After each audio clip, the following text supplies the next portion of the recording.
Ļoti cienītā Saeimas priekšsēdētāja kundze, augstgodājamais ārlietu ministra kungs, cienītās deputātes, godātie deputāti, draugi. Es esmu klausījusies debates visu dienu, līdz šai stundai. Daudz ir pateikts pozitīvā noskaņā, un dažas lietas ir pateikts negatīvā noskaņā.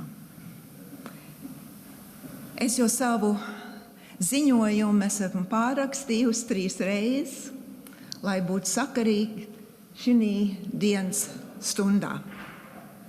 Un tāpēc es atļaušos tagad runāt no sirds, no pieredzes un no manas skatu lauka. Un tas ir, ka es gribētu tagad aiziet uz priekšu, uz 2025. gadu, janvārī, kad būs ārlietu ministra ikgadējais ziņojums par paveikto un iecerētiem darbiem valsts ārpolitikā un Eiropas Savienības jautājumu par 2024. gadu.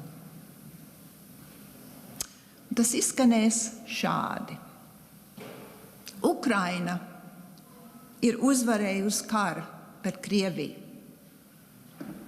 atguvušas visas savas teritorijas, un Ukraiņu bruņotie spēki ir pilnīgi sakāvuši Krievijas militāro spēku.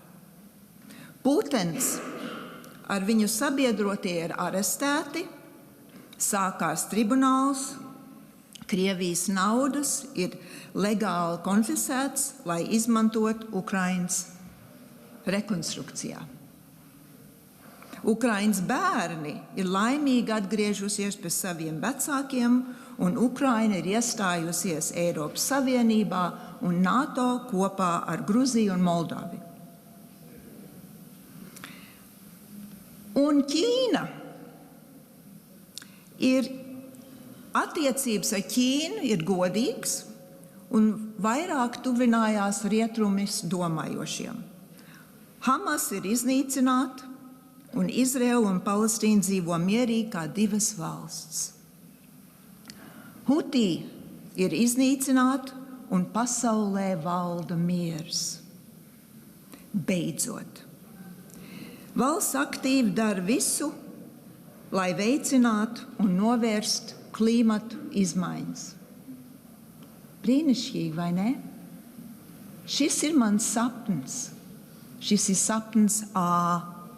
Mierīgā naktī, ka mēs domājam, kāda pasaule varētu būt 2025. gadā. Visi slikti LV, viņiem nav vairs par ko sūdzēties, jo viss ir labi. Diasporas latvieši ir aktīvi atgriezušies Latvijā, bērni iet skolās, vecāki uzsāk savus uzņēmumus, un tomēr mēs viņiem diasporai dodam vairāk budžetā. Mēs apmierinām viņas vajadzības, lai cilvēki no ārzemēm, jo ir 240,000 latvieši, kas dzīvo ārpus Latvijas. Un mēs darīsim visu, lai viņi atgriežas.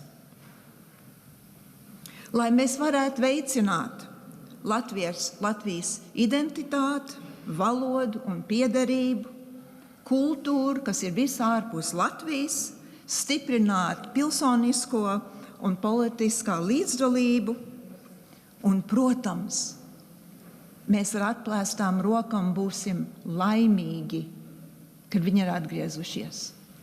Un tie latvieši, kuri nevar atgriezties, mēs ar lielām cerībām cerēsim, ka viņi tomēr iesaistīsies uzņēmēju darbībā un veicinās mūsu tautsaimniecību. Atgriežos pie tēmas, kad visi slikti LV nav ko rakstīt. Bet realitāte.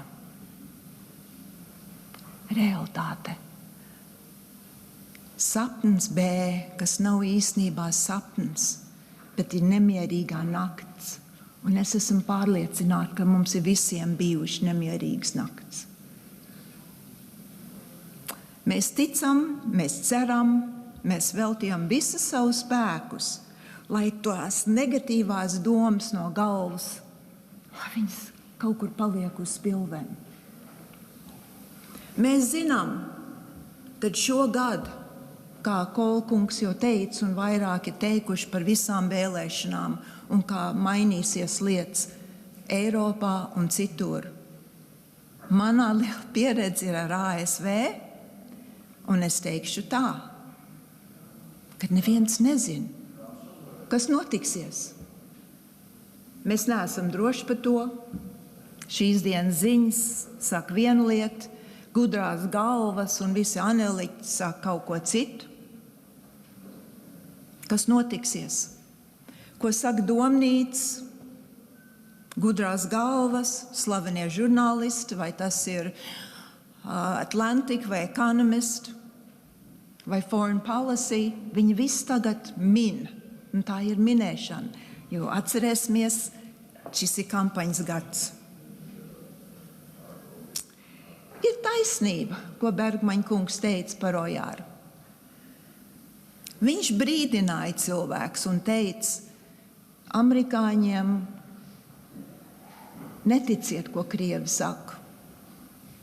Mums ir tā pieredze. Mēs zinām, kas var notikties. Un es citēšu vienu Balto namu tikšanās, ka man viens ļoti augststāvošs ASV amatpersona teica, Irma, ko tu savāries par to okupāciju? Aizmirst, tas jau ir noticis, dzīvo tālāk, mierīgi. Un es pagriezos pret viņu un teicu, Džana, vai to tu teikt kādam ebreju cilvēkam, lai aizmirst par holokaustu? Viņš palika mēms un nākamā pieņemšanā viņš tā negāja man tūmā. Jūs zināja, ka es atkal kaut ko tam līdzīgu pateikšu. Ko mēs varam darīt, lai atgriezties uz to pirmo sapnā, kur viss ir labi un viss ir mierīgi? Es īsti nezinu.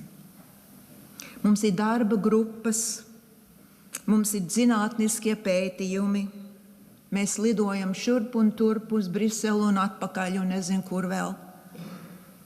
Turpināsim to darīt. Gudri, un domāsim vienu lietu, kad pasaulē jāatgriežās pie demokrātijas. Autoritārās valsts un režīms 2025. gadā vājināsim viņus. Strādāsim ar saviem NATO sabiedrotiem. Es esmu lepna būt NATO parlamentārā asamblējā, politiskā komitejā. Es esmu lepna, ka es varu vadīt Kanādas grupu un arī piestrādāt ļoti pie diasporas grupu. Bet tā transatlantiskās attiecības mums ir vajadzīgas. Mums ir jāstiprina mūsu pozīcijas, jo Latvijas vārds ir aizgājis tālāk. Kad mēs tagad bijām NATO ar ārlietu komisiju kopā ar Kolkungu, atkārtot un atkārtot, mēs dzirdējām, cik labu darbu Latvija dara, cik mēs esam spēcīgi, mēs esam līderi. Un tas pacēla man spārnus. Jo šodien, kad es dzirdu tik daudz negatīvu lietas, es mēģināju atcerēties, ko teica šie lielie NATO spēki, ieskaitot Amerikas vēstniece NATO, Julie Smith. Mani vecāki bija bēgļi. Es piedzimu bēgļu ģimenē Ņujorkā, nebija mana vaina, mana izvēle. Un es zinu, ko tas nozīmē zaudēt visu. Es jūtu līdz Ukrainas tautai, tie, kas dzīvo Rīgā, Latvijā šī brīdī, un tie cer tāpat tā, ka mani vecāki, ka kādu dienu dzelzs aizkars pacelsies, un viņi varēs atgriezties. Darīsim visi ar roku uz sirdi, visu, ko mēs vien varam, lai mūsu ģimenes, kas ir ne tikai Latvijā, bet izkaisīti tagad pa visu pasauli, kad viņi var atgriezties brīvā, demokrātiskā Ukrainā. Paldies mūsu Eiropas parlamenta Vai jūs vēlaties deputātiem. apvienot debašu laikus? Es varu tikai ātri pateikt paldies NATO pārstāvniecībai un paldies visiem deputātiem, kas tur šo sapni savā sirdī. Paldies!